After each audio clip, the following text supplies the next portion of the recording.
Doctor Bhimrao Ambedkar को गमामायैनो गोबां सुबुङानो मोनथिया दिनैबो नाथाय जाय सुबुङा जोंनो गोबां बिहोमा होलांदों जाय सुबुंनि दारै भारत संबिजितखौ महर होनो हानाय जादों आरो भारत संबिजितखौ महर होनानै बावहाय गोबां खाबुफोर जोंनो होलांनाया बिथाङानो जोंनो होलांदों। बिथां नङामोनब्ला दिनै जोङो ट्राइबेलनि नामाव शेड्युल कास्टनि नामाव अबिसिनि नामाव माइनरिटिनि नामावहाय जे मोनसे सुबिदाफोर मोनो बे सुबिदाफोरखौ जों मोननायनिफ्राय जोङो जानगाराव थानो गोनां जागौमोन, जों डिप्राइभ जागौमोन।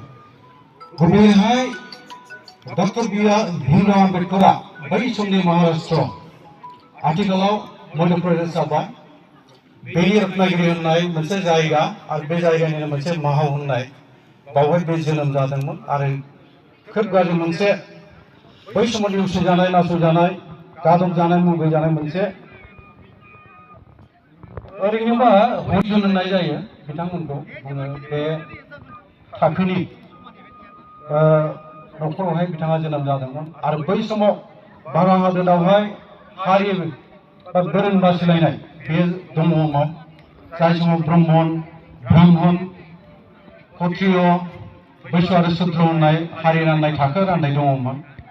दा बे समाव जोनोम जानानै बिथाङा जि मोनसे सोलोंथाइ लानो गोनां जादोंमोन बे जोबोद गोब्राबमोन। आथिखालनि बायदि मोनसे थासारि गैयामोन। गोजौ थाखोनि सुबुंफ्रा ब्राह्मण हारिनि मानसिफ्रा नासयोमोन मुगैयोमोन बादुला सानोमोन गोरिब थाखोनि मानसिफोरखौहाय गावसोरजों लोगोसे फरायसालियाव फरायहोआमोन, गावसोरजों लोगोसे जाफा होआमोन लोंफा होआमोन। बे मोनसे गाज्रि थासारियाव बिथाङा सोलोंथाइ लाबोनो गोनां जादोंमोन आरो बेखौनो जों फरायनानै मोनथिदों आरो जोंनि रोखा बेवहाय बिथाङा जाय फरायसालियाव फरायोमोन बे फरायसालियाव फरायनायावबो लोगोफोरजों समानै जायगा मोनामोन, नाथुरजायोमोन। गोजौ थाखोनि सुबुंफ्रा समानै जायगा होआखैमोन बे समाव। ओरैनो दै लोङोब्लाबो बबेबा मोनसे टिपखलनाव दै लोंनो थाङाबो बे टिपखलखौ नारनानै दै लोंनायाव बे नांनाय जाय टिपखलखौ बे दांबाय बा माने दैखौ नारनानै लोंबाय बेखौबो बे सुस्राफिननानै होनो गोनां जायोमोन, गोथार खालामनांगौ जायोमोन। बेफोर रोखोम गोब्राब थासारि बे थासारिजों बिथाङा सौसिबोनांदों, लेखा फरायनांदों आरो बिथाङानो बुंनो थाङोब्ला सासे भारतनि सासे जुरिस्टमोन बुंजायो, सासे इक'नमिस्टमोन बुंजायो, सासे बियो एकाडेमिक आरो पलिटिशियान, सासे लिडार, ससियेल रिफर्मार बिथांखौ जोङो बे महराव मोननो हायो। बिथांनि सोमोन्दै मिथिनांगौबा गोबां बाथ्रा मिथिनो जोंहा आद्रा दङ, जों मिथिजोबबावा। नाथाय आथिखालाव मोनसे खाबु फैबाय जाय खाबुखौ लानानै जोङो मोनथिनो नाजायोबा मोजां जायो। माने गुगोलाव सार्च खालामनांगौ, डक्टर बि आर आम्बेडकर बेखौ टाइप खालामनानै सार्च खालामनानै बिथांनि सोमोन्दै गोबां बाथ्राखौनो जों मोनथिगोन। बिथाङा थांनाय 1990 मायथाइ दिनैनि अक्ट' 14 अक्ट' एप्रिल बावहाय जोनोम जादोंमोन आरो बिथाङा थैदोंमोन 1952 मायथाइनि 6 डिसेम्बराव बिथाङा रुंसारि जालांदोंमोन। दा बेफोर बाथ्राफ्रा रोखा जोङो मोनथिनो हानाय जायो आरो मोनथिनांगोनबो। दा बाथ्रा आरो मोन्थायखौ बिना लानो रोंनाय मोनसे सुबुं बा बिग्रायनो रोंनाय बेफोरबो जानांगौ होनना बिथाङा बुंदों।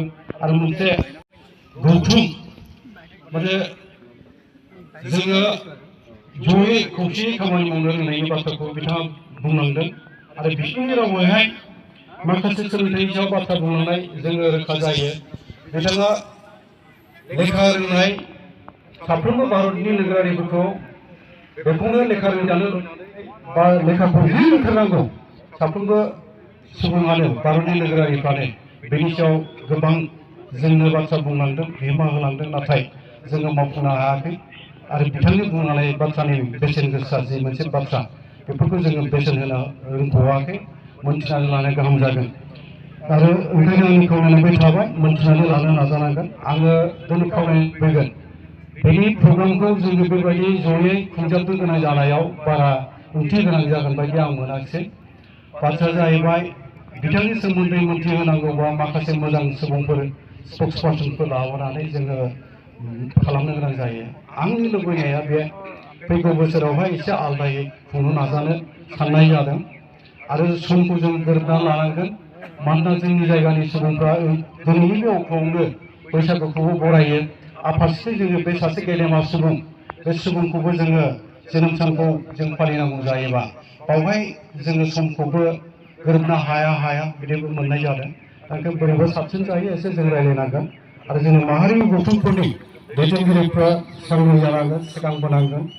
मानोना जोङो रोखाथार बिथां नङामोनब्ला जों दिनै जेबो गैयामोन।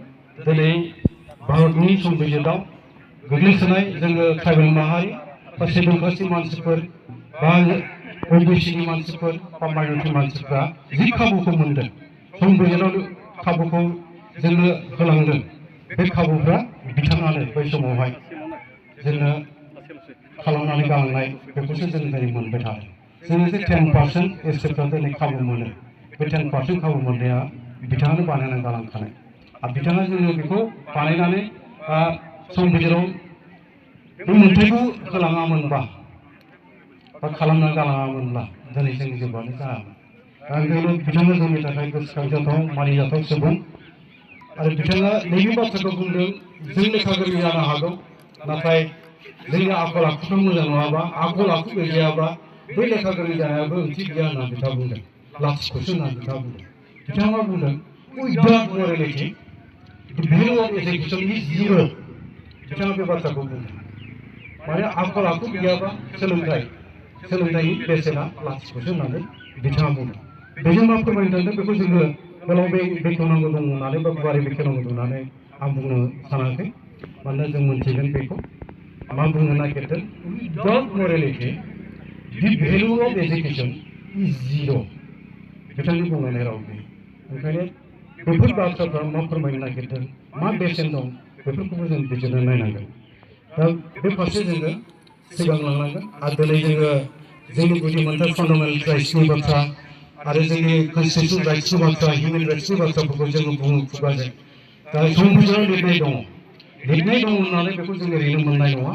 जों बिनो बोरोनांगोन आरो जोङो बेखौ खौसे जानानै गोरों जानानै हाबा मावनायनि गेजेरजों जोङो आदाय खालामनो हानायनिबो खाबु दङ। नाथाय बे खाबुखौ लानो जों रोंनांगोन। दा आङो बारा गोलाव बुंनो लुबैयाखै। उननि बोथोराव एसे मोजाङैहाय जोङो हाबाफारिखौ लानानै बेखौ फालिलांनो नाजानि। बाथ्राया बेल' जों गोबां रायजो राजा मोनथिया बेखौ मोजां मोनथिनांगौ समबो लागोन एसे।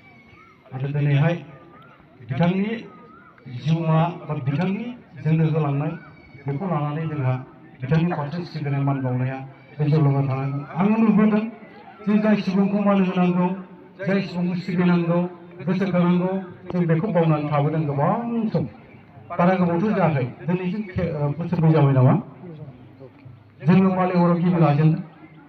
बालिगरा ओमफ्राय बरिमुरि बेनि उनावहाय जों सिमेन्ट जाबाय माने बोसोरब्रै जाबाय आरो बेखौ मोनथिनो खाबु होनाया बै समनि बा दा सोलिबाय थानाय आरिफाइ रिपाब्लिकान पार्टि अफ इन्डियानि सासे मावथि माने आम्बेदकर कलार बिथांमोनहा जौगि काजि बिथांमोननि दारैहाय सिगांसो बा जोङो बेखौ मोजाङै मोनथिनायनि खाबुखौ मोननाय जादों। दा सरासनस्रायै जोङो मोनथिगौ बे आम्बेदकरा जोंनो भारत संबिजितखौ दानानै रनसाय होलांदों। बिथाङा माखासे खाबु लांदों सरासनस्रा जों लायोमोन आरोखि। नाथाय बिथाङानो जे गुदि जोंनि दिनै थांनानै थानायनि जुजिनायाव जोंनि मोन्थाय मोननायनि थाखाय जों जाय मोन्थायफोरखौ लानानै दिनैहाय सिगांनो बा थांनानै दङ बेनि गुदिया जे बिथाङानोमोन बेखौ जों रावबोआनो मोनथिनो हागौआखैमोन। दा जोङो मोनथिलांनांसिगोन नाजानांगोन। दा बे बाथ्रा आङो बारा गोलाव बुंनो लुबैयासै। बेखिनिखौ बुंनानै आरो जोंनिनो इयुन बिथां सोलोंथाइ आयदानि बिथां अनिल बसुमतारिया गावनि साबायखर बावनाय बिबुंथियाव माखासे बाथ्रा बुंगोन। आं बेखिनिखौ बुंबाय। गोबां बाथ्रा दंमोन आं बुंनो लुबैयासै।